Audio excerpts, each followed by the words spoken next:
Dizem que a China, se não fizer nada, ela já ganha. Só de esperar, só de ficar observando. Porque o que aconteceu, na realidade?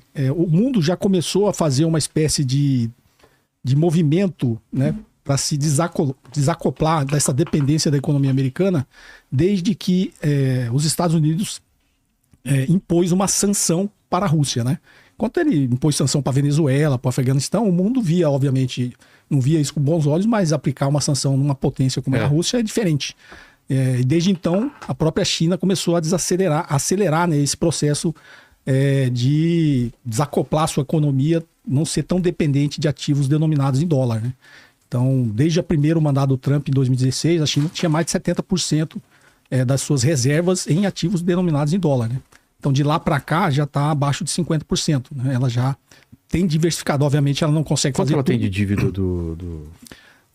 A China, se não me engano, está próximo de 600, 700. Ele veio diminuindo. Quem tem mais é o Japão, que é 1,1 trilhão. Se esse pessoal resolve vender isso dólares daí ao mesmo tempo, o que acontece? Na verdade, assim, o sistema financeiro global ele é muito complexo, né? É uma teia muito complexa. Quem tem o título é como qualquer ativo, né? Se você faz um movimento muito grande de venda, você está depreciando o seu próprio ativo, né? Você gera um movimento muito forte na venda. Você tem um prejuízo muito grande. Aí você, digamos assim, o primeiro lote que você tenta colocar, se coloca até num preço que você gostaria, mas o restante você mesmo ajudou a desvalorizar aquele ativo. E o mundo precisa, porque a dívida americana ainda é a maior parte do colateral de todas as operações de crédito que são feitas no sistema financeiro global. Então não é tão simples assim esse processo, mas a China vem fazendo de forma estratégica e pacientemente vem fazendo aos poucos. Obviamente, como eu disse, ela ainda precisa ter ativos denominados em dólar, porque não é com todos os países que ela consegue fazer negócios bilaterais nas moedas nacionais desses países, né? Então, se fosse imagina, ela está fazendo um negócio com o Zimbábue. Ela não vai querer aceitar a moeda do Zimbábue. Então, nesses negócios, ela ainda utiliza o dólar. Mas com grandes nações, a China já tem feito, né, esses negócios bilaterais na moeda dos próprios países. O euro, o que mais? Isso, então, o próprio Irã, a Rússia, né? Então, o próprio Brasil, nesse viagem que o Lula fez, né, eles ampliaram esse acordo para utilizar não só as próprias moedas, mas ampliar a utilização de swap cambial, né, na moeda desses países. Então, são movimentos que a China fala, bom, nessa porção das minhas transações internacionais eu consigo desacoplar, mas na grande maioria ela ainda precisa utilizar o dólar, né, até para a própria segurança dos negócios para a China. Mas, voltando, né, como ela atacou a Rússia, ela acelerou esse movimento das grandes nações, né, das grandes economias de preocupação. Você atacou a China, atacou a Rússia, né, fez uma sanção na Rússia, por que não faria comigo? É o que está acontecendo com o Brasil agora, né? Quando você começa a impor sanções numa potência na América Latina, que é a maior potência da América Latina é o Brasil, isso também levanta suspeita em outros países. Então, na verdade, o que o Trump está fazendo é acelerando esse processo de declínio do Império Americano, né? Porque, naturalmente, ele faz com que esses blocos, como é o BRICS, né, tente se consolidar e se fortalecer cada vez mais como um bloco contra-hegemônico ao sistema imperialista americano. Ele está tendo um resultado diferente do que ele imagina que ia ter. Em vez de conseguir um ganho e colocar medo nos outros países, ele está dando um recado assim, vocês têm que se organizar, porque senão eu faço o que eu quero. Porque a Argentina, por exemplo, a Argentina é tarifa zero porque não tem objeção nenhuma em relação à política dele. A economia argentina é dolarizada, né? Já é dolarizada. Eles não têm soberania monetária nenhuma, apesar de eles tentarem vender isso e todos esses planos do Milei. A Argentina é uma economia dolarizada, completamente dependente do dólar. O que significa uma economia de um país ser dolarizada? Você não tem controle? Não, porque o próprio cidadão argentino prefere aceitar o dólar do que o peso, né? Então, acho que eu estava conversando, acho que eu comentei com o Elias, eu jantei ontem com o professor Luiz Gonzaga Beluso, ele estava falando que ele vai na Argentina.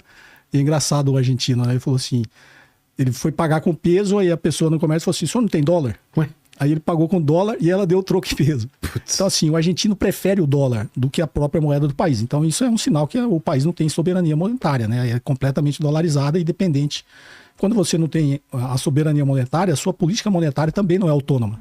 Então você tem muito poucas ferramentas econômicas para conseguir administrar a economia do próprio país, né? Então essa submissão do Milei é só por causa disso, né? Então, assim, o movimento que o mundo tem feito e os Estados Unidos têm feito, se fosse fazer uma analogia simples, né? Ele é o valentão da escola, né? Aquele menino grandão, o valentão, que sempre bateu em todo mundo sozinho, aí a galera começou a se unir, né? E ele precisa continuar separando as pessoas para tentar pegar no mano a mano, né? Cada um por si. Mas o mundo já notou isso, que precisa... E a China a ascensão da China veio como essa alternativa, né? Seria, sei lá, aquele coleguinha que luta Kung Fu, né? O coleguinha falou, ó, se junta comigo aqui, a gente vai pegar esse bobão aí. Então, mais ou menos, eu acho que é isso que está acontecendo. Elias, então vamos falar de China. A gente pode começar por onde para a gente entender o que é a China? É um dos países que a gente menos sabe, que menos entende. Tem gente que fala que é comunista, tem gente que fala que é capitalista. Eu quero entender a China e o lance da democracia, ditadura ou regime. O que é? Vamos começar por onde pela China? Bem, eu começo dizendo que, primeiro, a China é uma civilização de 5 mil anos. É um Estado nacional que tem 2.200 anos, ou seja, quando Jesus Cristo veio até nasceu, já existia a China, enquanto Estado nacional organizado.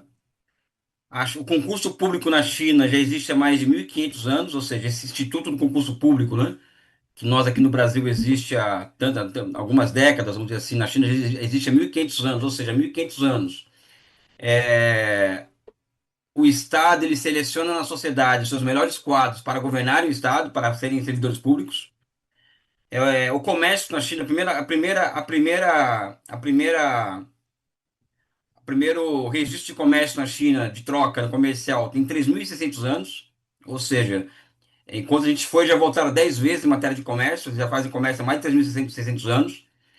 A China, ela é o berço de pelo menos duas filosofias civilizatórias e tolerantes, que é o confucionismo e o taoísmo, ou seja, essas filosofias elas surgem de forma na mesma época histórica da filosofia clássica grega, que é aquela que forma o ser humano ocidental. É,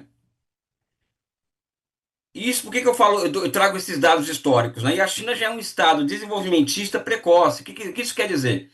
A China já opera, vamos dizer assim, grandes intervenções sobre o território há mais de 2.000 anos. O que significa que o Estado chinês já nasce com a incumbência de administrar, por exemplo, intervenções do território por conta das constantes cheias dos seus dois grandes rios, que é o Rio Amarelo e Rio Yangtze. O Estado chinês surge com a incumbência de arrecadar impostos de uma massa de famílias camponesas, né, e entregar esses impostos sob forma de grandes obras públicas. Né? Até que tem canais na China, por exemplo, entre rios que tem mais de 2.000 anos. Né? O grande canal chinês tem mais de 1.000 anos. A grande muralha tem X anos. Pequim ela surge 600 anos antes de Cristo. A cidade de Pequim, por exemplo.